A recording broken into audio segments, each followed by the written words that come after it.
Be authentic, be courageous, and be bold.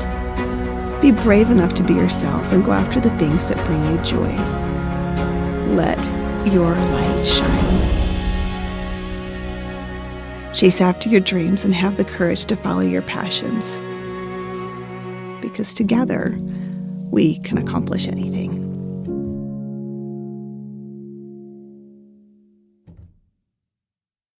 Hi, we're Richard and Linda Eyre. And we're honored to be keynoting the I Am Mom Summit. I am mom. You are not mom. I am mom.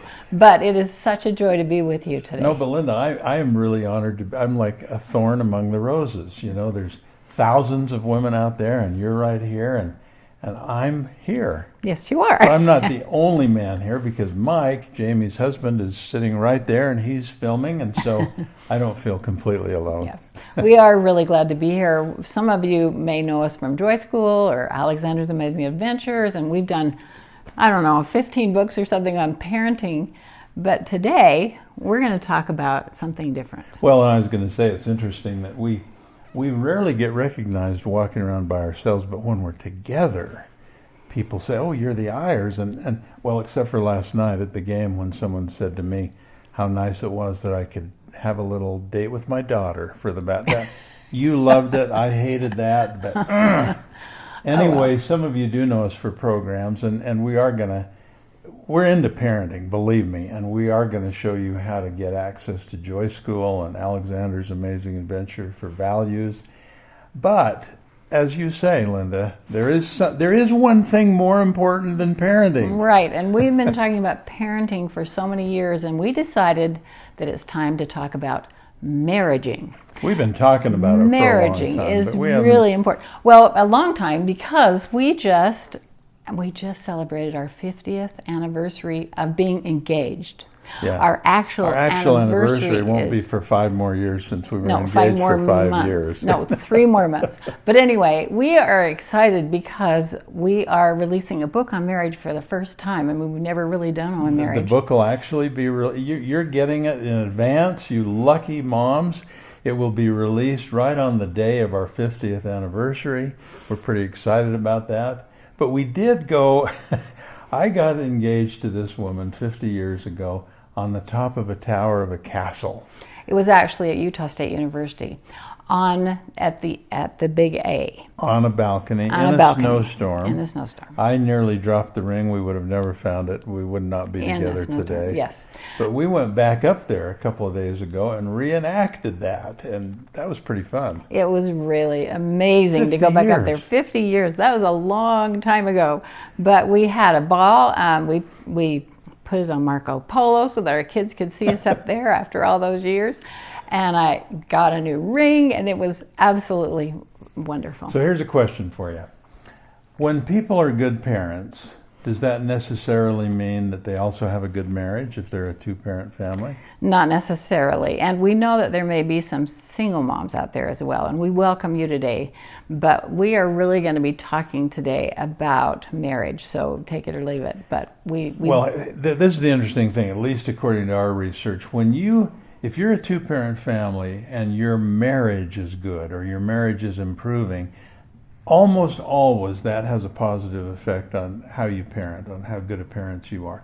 But it doesn't necessarily work the other way. We run into so many people who are really, really working on it as far as their parenting. They're reading books, they've got philosophies, they've got strategies, but their marriage is not quite up to par. And I have to admit that I remember in the delivery room with our 9th baby.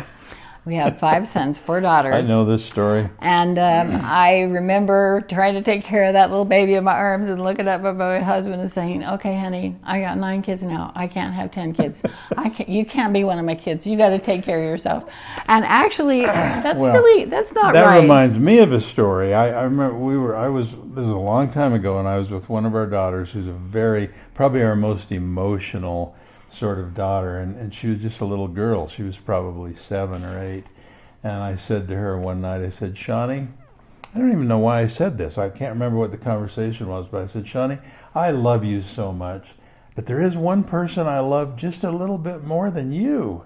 And she just broke down in tears. Oh, She's so who is it? sad. Oh, no, Dad, who is it? I said, well, it's your mom. And she had to think about that for a minute. She said, wait, you love Mom a little bit more than me? And she started to cry again. And I said, Shawnee, as you get older, that will make you feel very secure that I love your mom more than anyone else. And you know, she did go away and think about it for a while, and she came back to you and said, I'm glad. You know, Daddy, I'm really glad that you love Mommy more than me. And I think that is important that the kids know that, that you really adore each other. So even though this is primarily a conference on parenting, we want you to think of marriage, if you are lucky enough to be a two-parent family, as a sort of a precursor or part and parcel of how you build a strong family and how well you parent. Which reminds me, I've got to tell you one other quick story. We were up in Canada and there was a TV interview on, and it was, you think we're getting along. This was a couple that was celebrating their 80th anniversary. And the person was, the interviewer was just aghast that they were there. He was 102 and she was 98. And before he could ask him much, the old guy says, I think you should know something before we start the interview. We're getting a divorce. And the interviewer was like, what?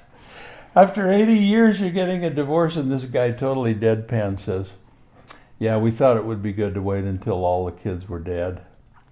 Honey, you think that's funny. Maybe you don't think that's too funny. Hilarious. But it is pretty interesting that we, so often people say we're just waiting until, you know, the kids leave. And that's not what we're talking about today. We're talking about real commitment and really having a great time with your marriage, even though your partner may not be perfect. As a matter of fact, the name of this new book that we're previewing for you today is Marriaging. It's the 8 myths of marriaging. Now you may say, marriaging, never heard that word before. It's because it isn't a word. But think about it. We've got a word parenting, which is a verb. It's powerful. It's you know, it's an action word. And so we wanted marriage to have an action word too. So it's the art of marriaging. How do you make your marriage better? How do you make it something that influences your whole family, including how well you parent your children? Well, the name of the book actually is The 8 Myths of Marriaging, because we have been married so long, we have found a lot of things that people tell you is just perfect for marriage, and it doesn't work. And so we're going to share those 8 myths with you in the next few minutes. And occasionally we're even going to look down at this computer because we want to share with you the exact wording of what these myths are. And by doing that, you'll be able to see if you agree. And it's an interesting approach to a book. Maybe it means we know more about what not to do in a marriage than what to do in a marriage. So we give you these myths, you do just the opposite, and you're going to be just fine. And as we go along, keep in mind we're going to be offering you 3 sort of take-homes or 3 follow-ups to keep you going on the things you like among what we say today. One is simply to follow us on Instagram. We really want you to do that, and that's here on your screen, because every week we're committed now to present a new tip on marriage or on parenting, and you'll be able to get that every week. 2, we really want you to be active on valuesparenting.com. That's a pretty old website now, Linda. We keep improving it, but we've had it for 15 or 20 years, and it's the crux of what we believe about parenting and marriage. And 3rd, and here's the big one, we talked to our publisher just the other day, actually, because we knew we were going to film this today, and we worked out a deal where if you decide after our keynote that you want to get this book, The 8 Myths of Marriaging, guess what? Have we got a deal for you? You can get it for half price if you pre-order. And that's the web address there that you So can it won't get come that. to you until July, which is our 50th wedding anniversary. Right. But anyway, If you wait till then, it'll cost you a fortune. but on to the launch. We are talking about launch. the 8 myths of marriaging. And the first one is called the clone myth. Would you like your partner to be a clone of you? So this is the myth. A good measure of the quality of your relationship or marriage is how alike you are and how infrequently you disagree or argue. So many people think that. They think the way you measure your marriage is by whether you're always in agreement and whether you're always, compatible and whether you're not arguing or fighting. We beg to disagree. You know, when we got married, the person who married us, we went in for a little counseling one night before we got married, and he said, now just never let the sun set on an argument. And we love this man so much, but honestly, it was the worst advice we've ever had, because we were up until 3 or 4 in the morning. You've probably never known a couple that disagrees more than we have. Oh my gosh, we spent so much time arguing in our lives. So it took us a while to figure out that, I mean, of course you should resolve things. And we actually altered that to say never let the weekend without agreeing. And we started having Sunday sessions where we would sort of clean up the things we had not gotten resolved during the week. But on a more general basis, what we've learned is that the strongest marriages, and this is not just based on us, but on so many, are where there's two strong personalities in many cases, or at least two people with opinions, two people who have their own brain, and they come together, and sometimes there's some friction, and that's okay, because what's important is that you work it out. By the way, Linda, the other thing people say is, you know, you better not let your kids see you disagree. Right. That's another myth. And that's another big myth, because maybe it's okay. I mean, maybe it's good for them to see you disagree once in a while, but the important part is that they see you make up afterwards. Right. You want to get your kids really happy, just let them see you make up, and just, you husbands, grab your wife and dip her and give her a big kiss, and your kids will say, "Ee!" But what they'll really be thinking is, this is awesome. So to wrap this up, we want to challenge you with every one of these myths that we're doing. And just give you a little challenge at the end to try. And on this one, I think it's to relish the things that you love about your husband, even though they might be the things you started out hating. And relish your differences. Relish your differences. Relish that you are not the same person. It's so great that you're not the same person. It's so natural to want your spouse to be just like you, but when you really think about it, you wouldn't want that. What could be more boring than being married to a clone? We are never bored, and that's because Linda never agrees with anything. No, no, we're getting a little better. And just really relish those differences. Give that a thought right now, and see if you can't do a better job of really embracing the things about yourself and your spouse. Now, in the book, there's a lot of how-tos on each of these, and we're not going to get to those today. So think of this as an overview of what these 8 myths are, and how you can sort of replace them with real truths. Number 2 is, we call it the achievement myth, and it is a real myth, and yet we all sort of live under its weight. And that is that achievements are more important than relationships, and they're also harder. You have to work harder at an achievement than a relationship. That's probably the easiest one to recognize as a myth, because we all know deep down that it's the relationships in our lives that really count. They're the thing that lasts. And if you had to choose between failing at your career or at some achievement you're trying to reach, or your golf game or whatever it is, versus failing at your most important relationship, you better fail at this one and do well at this one. And sometimes we get wrapped up in a kind of sub-myth called that the home supports the career. And I think sometimes we have both parents working and so on, and that career becomes so important because it's supporting the family financially. But when you really think about it, it's the other way around. It really is true that the career really supports the home. You know who said that best, Linda? Our favorite author of all time, C.S. Lewis. You don't hear this quote very often. It's my favorite one from the great writer C.S. Lewis, who said, "The home is the ultimate career. All other careers exist for one purpose only, and that is to support the ultimate career, which is being a homemaker, being married, being together." And I feel like we have to keep mentioning, Linda, we know there are a lot of you watching today who are single moms, and bless your hearts, we love you, and we admire what you do. And don't tune out, because a lot of what we're saying about marriage applies to other relationships and applies to the marriage you may someday have. So thanks for being with us, and understand that we know you're there, and we're not talking around you. We're talking about relationships. Another sub-myth, Linda, is that the whole idea is that marriage is about two individuals, and it works best if the families stay out of it. You know, we see that a lot. People who are their in-laws are a problem, And somehow we need to work toward the idea that families need to be part of this marriage. And, you know, there's mother-in-law jokes and so on, but the most important thing you guys can do is get to love your mother-in-law, and that'll help a lot with your marriage, believe me. Another quick myth is just that, you know, sometimes we think it's harder to have a career than it is to have a family. And really, it's so much harder. It's so much harder to have to develop those relationships. A career is difficult, and absolutely we know that. But really, to develop those relationships is so much more important and takes a lot of hard work. And you know, in a way, these myths are arranged sort of from easy to hard. So we're going to move along because some of the toughest myths are yet to come. And in a way, this is one of them, number 3. The independence myth. Okay, this is it. It is best for each spouse to maintain his or her own independence and to form a self-reliant two-way partnership. Now that sounds really good, doesn't it? It does sound really good, but people who prize their independence more than their interdependence in a marriage always seem to have trouble. I remember it was a long, many years ago on an airplane. I just happened, do you remember what I'm going to tell? Yeah. Sitting next to this British guy, even thinking about it makes me...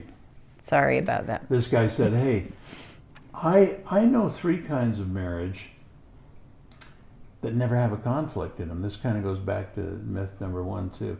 And I said, really? And he said, I've been a marriage counselor for 50 years, so I get out my little pad. What are they? What are the 3 kinds? He said, well, the first one is... where one or the other of the 2 is dead. Oh, I don't want that one. I thought, what are the other 2? What are the other? He says, well, the second one is when one person is so totally dominant and the other one's such a doormat that they never disagree because there's, you know, one's in charge. I don't want that. What's the third one? I hope for a good one. And this is the one that relates to this myth. He said, the third one we're seeing more and more of today, and it's where the 2 people are so independent. It's sort of a marriage of convenience, and they never really overlap. One's got his life, one's got the other life, and they don't overlap enough to disagree. They're just each on their own course. That's the myth. That's what we want to warn you of. That interdependence often gets a bad rap. People confuse it with codependence. Oh, I don't want to give up my individuality. I don't want to be codependent.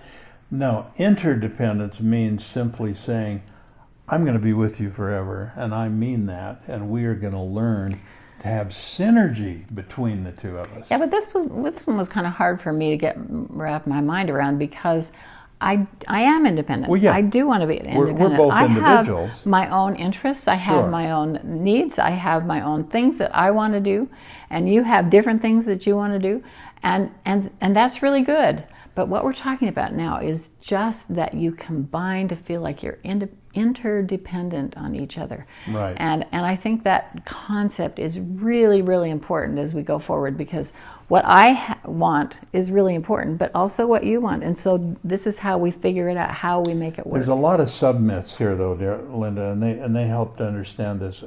A sub-myth to this is, you know, the key to a good marriage is for both partners to go 50% and meet in the middle. Boy, that's a fatalistic flaw. You need to be prepared to go 90% or 95% sometimes when she's having a bad day, and she needs to go that far for you. Then there's the sub-myth of how, you know, freedom and responsibility are opposites. We hear so many young married people today say, but I don't want to give up my freedom. I don't want to give up my independence.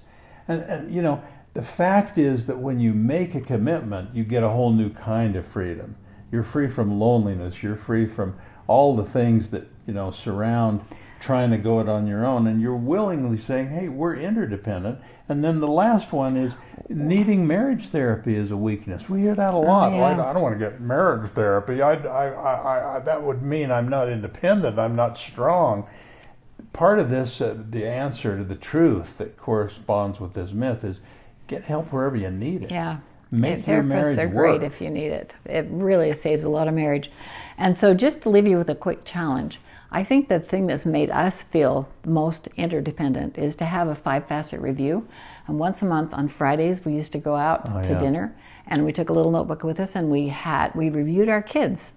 the 5 facets of their lives. How is this child doing physically, socially, emotionally, mentally, spiritually? And just talk for a minute about each child. And it felt like we were in that together. We were interdependent on our kids. Well, and a lot of times we do that in parenting meetings and firesides. We say, hey, have this 5-facet review. You're the 2 experts on your own children. How's my son doing physically, mentally? Go through all of them, brainstorm it.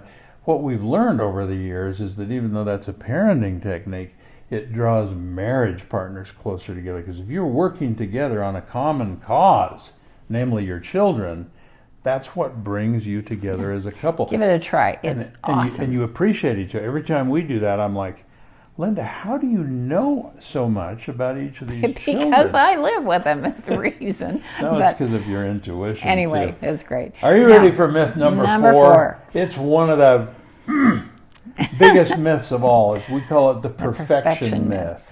And which basically says, isn't it my turn? I think it's your turn. Go ahead. You can go ahead, read it. You read it and I'll explain it. I can find or create a perfect match for myself, and then I will be happy. And if you're not perfect, I will fix you. Yeah, that's my thing. I was sure when we got married, there were some things that really bothered me about Richard. And I thought, well, I can fix that. I know how to fix that. I can fix it. We'll be fine. We went through a lot of years trying to fix things, and there are a lot of things that are exactly the same. Well, no, I have to say we did go more toward the middle on our disagreements with how each other should be. But what it wasn't on purpose. It was because we stopped trying to fix each other. Yeah, I think that's right. And I'm going to actually, in the book, there's always a truth, and we usually haven't been reading those, but this one I think I need to read verbatim. Some married couples are better matched than others, and there are even those who believe they've found their soulmate. But most marriages are about accommodation and adjustment. And they're more about changing our own minds than they are about fixing our spouse. Oh, we have to change our minds. I mean, really, I would love to have married a husband who could see what needed to be done and just help with the kids get into that. and do the dishes and do all the stuff that I really need. But I married a husband who writes me poetry all the time and who thinks about me a lot. He's undying romantic. I wouldn't give that up for anything. I wouldn't give that up. There is a thing to love languages, and you find your partner's love language, and that's what you work on rather than working to fix them. And I think you get the point. But let's go back to the arguments because we want to give you this challenge. One challenge. When you're in an argument, we have practiced this so much that we know this really works. Really, when you start going and you can feel it spiraling down, leave. Just leave each other. Go change your clothes. Do a little timeout. Go change your clothes. Call a timeout. Go pretend you're on a balcony looking at yourself having the argument and try to think, what could he be thinking? Oh, well, maybe he's thinking this or this. At least you give yourself a minute to breathe and think, what could he be thinking? This doesn't mean you walk out. It doesn't mean you turn your back on the argument. You temporarily go to the balcony. Just like I'm going out to think about this. Changing your clothes actually works because it's something to do and it takes maybe 5 minutes. Change your clothes, come back, re-engage, but now do it with a little different perspective. So again, this corresponds back to the first myth a little. You don't want to leave things unresolved, but what you do want to do is have the right timing. And the right timing is not when you're about to throw things at each other. And leaving. Go apart, come back together. It just dissipates things so you can think about it logically. Okay. Let's go to number 5, Linda. It's getting even more and more exciting. The no waves myth. In marriage, some things are better left unsaid. It's safest to float along and not make waves. Let's tell you a little story on this. One of our mentors, and I'm sad to even think about that he's gone now, Stephen Covey and his wife Sandra were our friends for 40 years, and they're 15 years older than we are, and they would tell us things, and they would share things, and we would ask them questions. And one night, Stephen, we were at dinner, and one night Stephen looked us in the eye and he said, I'm going to give you 2 statements, and you tell me which one you agree with. The first one was, some things are better left unsaid. And I'm ready to agree with that one, And they said, wait, here's the second one you have to choose because they're not mutually compatible. The other one was, unexpressed feelings never die. They just get buried and come forth later in uglier forms. And I thought, whoa, those really are in conflict with each other. Which one are we going to go for? They are, but do you women remember how often, and maybe you didn't do this as much as I did, but so often I'm just not going to say anything. My dad was a very quiet person, and my mom was very strong-willed, and I thought, oh my gosh, he's a saint, and he never says anything. And so I was not saying a lot of things, and then all of a sudden it is an explosion. It's like a little volcano. It absolutely doesn't work very well if you just keep hiding that. If you bury it, it just comes forth later with all the other things that you've been hiding all this time. Now again, you'll see how all these myths and their corresponding truths tie together, because we're not suggesting that, you say everything right when it occurs to you and you just fly off the handle. Like, does this dress make me look fat? You just don't want to say yes. There is a timing. And again, you go to the balcony, you come back, and then on Sunday, it's a good time to have a little feeling session where you get everything resolved. We're going to talk a little more about that. But again, the myth is that there should be no waves, and that's just not true. A sub-myth, and this is really an interesting one, the hardest things to agree on are money, sex, goals, parenting methods, and faith and beliefs. Now, the person who said that was based on those are the 5 things people give as the reasons for divorce. The 5 leading causes of divorce, according to people who've been divorced, are those 5 things: money, sex, goals, parenting methods, and beliefs. But what we're trying to say is, why not take those 5 things and flip them over and say, those are the very 5 areas we're going to concentrate hardest on and always having good communication about. Because if we work on it, if we're deliberate about it, then they'll never turn into a problem. We're going to share everything on marriage. We're going to share how we feel about our intimacy. We're going to share our whole goals. We're going to make them work together. We're going to focus on concentrating on those 5 areas and talk about them all the time. Right. And another sub-myth is marriage is a serious business. Well, it is serious business, but it also is so joyful. It's such a great time. It's funny sometimes. It's not only serious, but it's also very funny.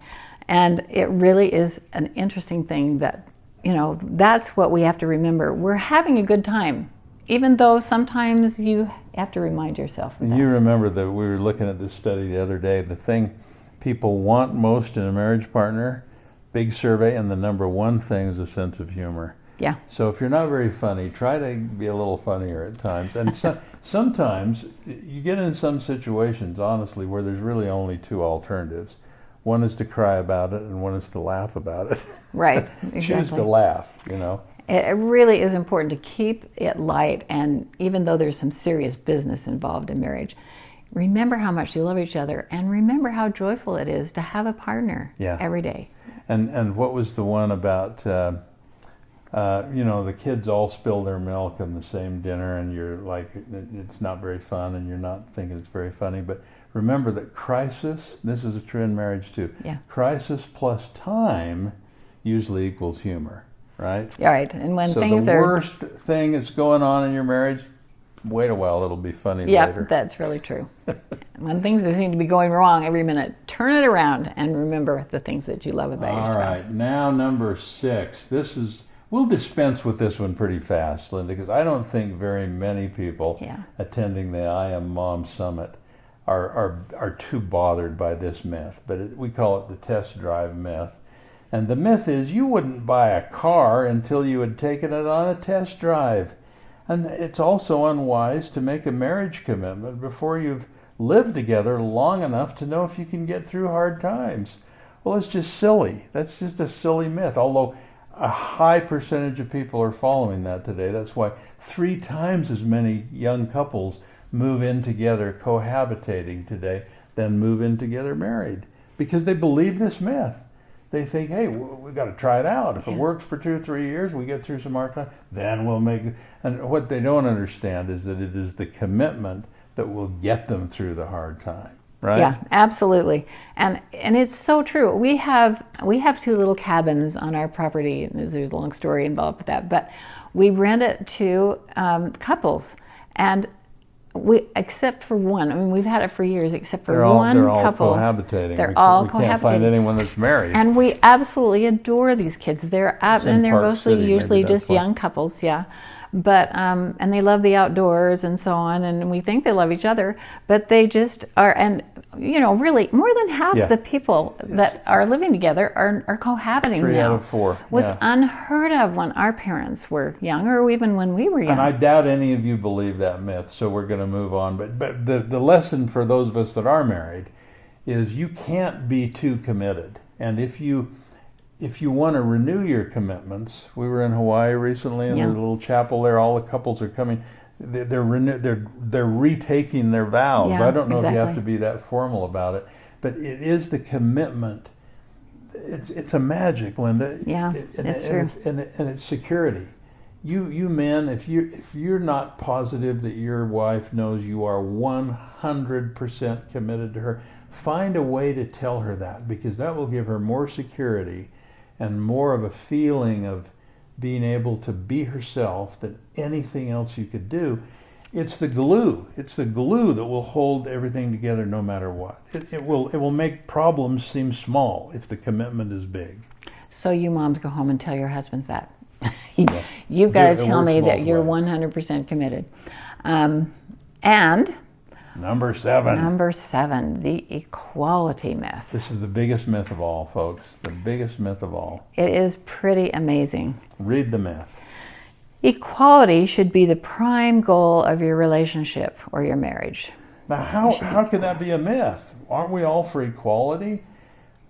All we're going to do is tell you our experience as we travel around the world talking to parents and so on, and to marriage partners. There is a higher standard than equality. If it's all about equality, what ends up happening, I'm going to read you this truth, because again, we tried hard to word this just right. Striving for equality breeds comparing and criticism, and it may produce more competition than compatibility. It's better to work for a marriage of synergistic oneness that breeds cooperation and compensates for the other person's weakness.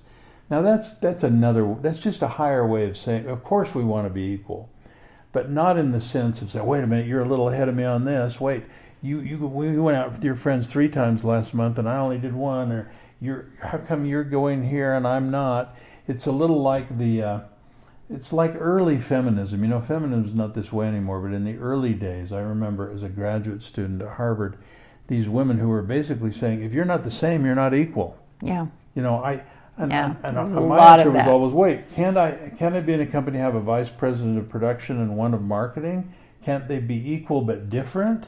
And that was a hard concept for some of those strident sort of, we demand equality.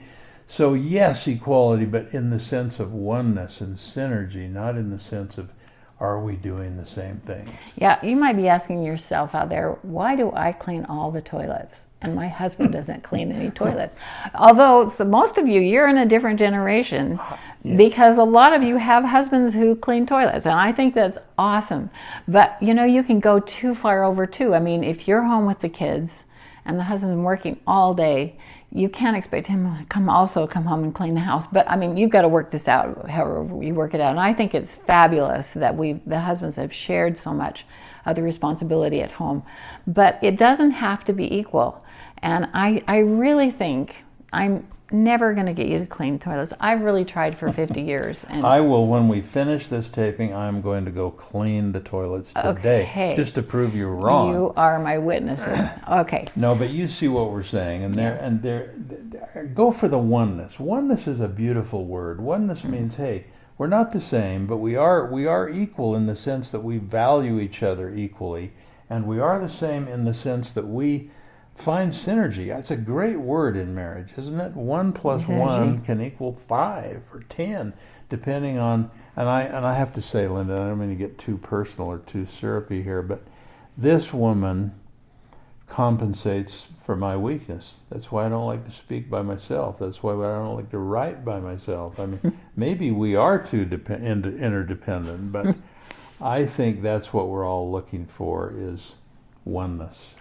And it really is true that the key to a good marriage is that really both partners go 90%, or even sometimes. Yeah. Now, listen, I do have to say that there are things that your husband has a passion for that you may not agree with. I mean, this man has a passion for horses. He has a passion for horses. I grew up on a farm with a horse called Foxy. You gave me that passion. No, something happened to you and you had this passion for horses, but everywhere we go, we have to take the horses, so we have to have a barn. We have a different place in the summer. Linda. So we have to have a barn. We have to have shoes. We have to have hay. We have to have all this stuff. Where are you going with this? And I'm just saying, I'm about 90% on that. I'm not 100% on that. Okay. I mean, it doesn't have to be totally all the time. Well, and it's like when we first got married. Maybe I remember 60%. Remember our funny goal? I was going to teach you tennis, and we were going to be mixed doubles partners, and we were both going to love it. And you were a violinist. You still are a violinist. You were going to teach me to play the cello, and we were going to play duets all the time. Did that work out? Well, you can play the pachelbel, and I love to watch tennis. I'm a great tennis watcher. I am a fan of tennis, but I was hopeless. The point at being, playing. You don't have to adopt each other's passions, but you have to appreciate them, right, and learn to live with them. So the equality myth, throw it out and adopt instead oneness. Here's a challenge for you. And we referenced this a little earlier. Carve out a half an hour to have a Sunday session. We call it a Sunday session once a week, where you're just saying, "How you doing, honey? Or is there anything I need to know? Is there anything we haven't talked about? Do we have any disagreements this past week that we haven't worked out?" And end it with what we call a testimony meeting, a private one, but you could call it a feeling session or whatever, where you look in each other's eyes and you share your love one-on-one, and it's a beautiful thing. It is a beautiful thing. And actually, after that advice that we told you about at the first, never to go to sleep on a disagreement, we decided never to let a week go by. Yeah. And so on Sunday, when we meet, we honestly have a meeting every Sunday. We almost do. every Sunday. I don't think we've ever missed. I save up on the things that have really bothered me, and I go with the Suzuki method. And those of you who have violin kids, you know what I mean. I start by saying, "Honey, you're so awesome at taking out the garbage and doing the things you need to do.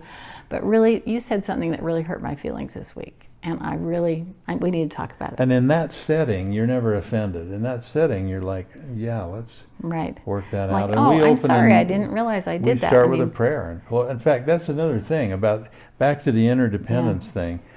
The best partnership, actually, and I hope we're not treading on any toes. We know this isn't a religious meeting, but we're on pretty firm ground because 97% of Americans believe in some sort of a higher power. And the best partnership includes that higher power, whatever you perceive it to be. And sometimes some kind of prayer together is a kind of communication where you learn things about your partner that you'd never learn absolutely. otherwise. So let's go on to the last myth, and then we want to wrap up before we're out of time. This is a quick one because this is about society, and we just want to reassure you on some things. The myth is that marriage is on the decline, it's weakening, it's disappearing as an institution. And there is some statistical truth for that. But here's the compensating factor, and we know this because of our travels and the people we meet with and so on. The strongest, most fulfilling marriages in the history of the world are right now. I'll tell you why. You may think the marriages in the 50s or 60s were great. They were good in some ways. The roles were clearly defined, but they weren't equal, and they weren't one in most cases. There was too much sexism and too much inequality and too much roles, specialization, and so on. But they were committed, and they did stay together, and the divorce rates were much lower. Today, the best marriages have that same level of commitment, but they have the beautiful addition of partnership and equality. And here's the interesting thing. The higher your education is, the higher is your chance statistically today of getting married and staying married. That's because people who really have thought about it realize that married with children is the best way to live. And that's what they're doing. And they're the people that set trends. And so we think the future of marriage is bright. We think there's a dip right now where people are questioning whether they need to be married. That's changing. And their marriage is going to become more important than it's ever been before. Yeah, in fact, people have this sub-myth of that educated people really aren't getting married. They're exactly just wrong. cohabiting. Yeah. It's exactly wrong. The ones that are the best educated, who have come from good families usually, realize that that is the most important thing for success, and not only with their family and their kids, but for their lives. So let us wrap up. We thank you so much, and we believe me, we're so aware that this is. I think we're as excited about this book as any book we've ever written. It's the first one we've done on marriage, and we love marriage. I love being a husband. I love the word husband. That's my identity, and I want you to feel that. And I love this guy, even though he's really annoying some You days. just hit my microphone, but that's okay. I'm annoying too. But anyway, we love you for all that you are doing with your families and with your marriages. You wouldn't be here today if you weren't trying hard to build great families and marriages.